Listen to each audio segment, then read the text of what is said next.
The reality is you have over 6,000 people groups that are unreached with the gospel right now, and about 3,800 of them that are classified as unengaged, i.e. nobody is working to get the gospel to them intentionally right now.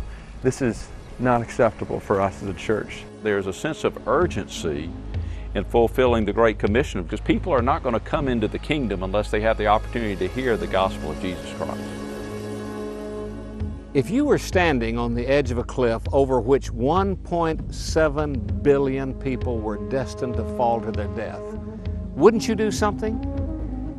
And won't you do something about the 1.7 billion people who are destined to die and go to hell without the gospel? Can't help but think about everybody in this village, everybody over those mountains, the people we're seeing, the guys that are walking by the street right now, all of them going to hell. God has called us. Christ has given us a commission to take what we know, which is the gospel of Jesus, that will save them, that they don't have to go to hell.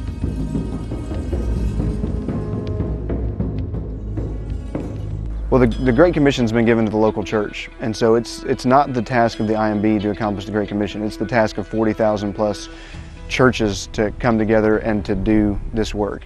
I think that it's going to require, first of all, for churches to be willing to pray for a very specific people group on this earth, and to pray for open doors and opportunities to go in and take the gospel of Christ. And then it's going to call on churches to be willing to make financial sacrifices, sacrifices of time, but it really just means a willingness to do whatever God is calling on us to do, to share the love of Christ with people around the world.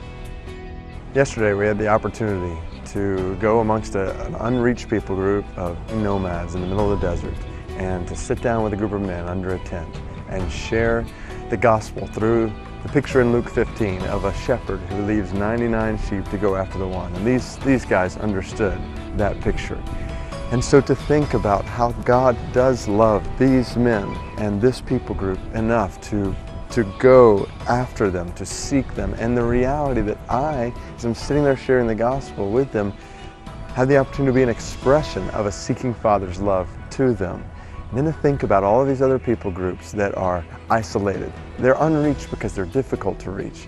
And the fact that you and I have an opportunity to be a part of the Father seeking love, our God wants these men in this nomadic people group, He wants them to know the gospel. He wants these people groups to know. The question is, are we going to get in on this seeking Father's desire to make the gospel known among them in these isolated and difficult to reach areas? You know, it really isn't rocket science. There are 44,000 Southern Baptist churches, only 3,800 people groups yet to be engaged with the gospel of Christ. So that means that just 10% of our Southern Baptist churches chose to embrace an unengaged people group, we'd be living in the generation that saw every language, people, tribe, and nation in possession of the gospel. We just have to be committed to whatever it takes to get this job done. And we have brothers and sisters before who have done that, and we need thousands and thousands more to do that.